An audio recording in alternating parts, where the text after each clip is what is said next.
Hi guys! Dahil sinipag ako mag-voice over, isi-share ko sa inyo ang Sunday ganap namin. Today, kikwento ko kung ano nga ba ang pastime namin tuwing Sunday dito sa baryo. So ayun na nga, dahil minsan lang magsabay-sabay ang mga day off namin, nagplano kami ng morning walkathon. At ang ruta nga na napili namin ay papunta dun sa bagong discovery namin na lake. Para makita din namin if carry ba mag-swimming, since swimming na kami ni Eileen. At dahil first time nga namin, medyo clueless pa kung saan ang tamang daan. Kaya naglakad-lakad muna kami sa damuhan. At thank you nga kay Google Maps kasi in fairness, nahanap din namin yung spot. At dahil walang katao-tao, lakas maka private swimming ang vibes. Sakto pa, may mga surfboards na naiwan kaya ginamit na rin naming salbabida. At syempre, hindi mawawala ang pictorial.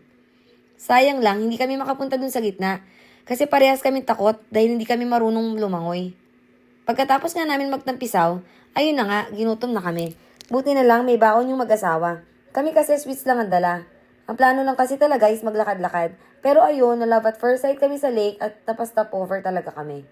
At dahil gandang-ganda nga kami sa bagong discovery na lake, pinasunod namin ng isa pa naming friend. Nag-scooter na nga siya para mas mabilis makadating. At ayun na naman, another set of pictorial kami. Sakto nga 3 yung surfboards kaya tig-isa kami. Kung di nga lang umambon, magstay pa sana kami kaso maulan yung weather ngayon. Kaya nag-pack up na din kami ng hapon. At ayan na nga ang aming pa-Sunday bonding sa baryo. Simple lang pero sulit. Minsan talaga hindi kailangan ng bonggang plano para mag-enjoy. Basta kasama ang mga tamang tao, good vibes na agad. Ayun lang, thanks for watching. Until our next lakad. Bye!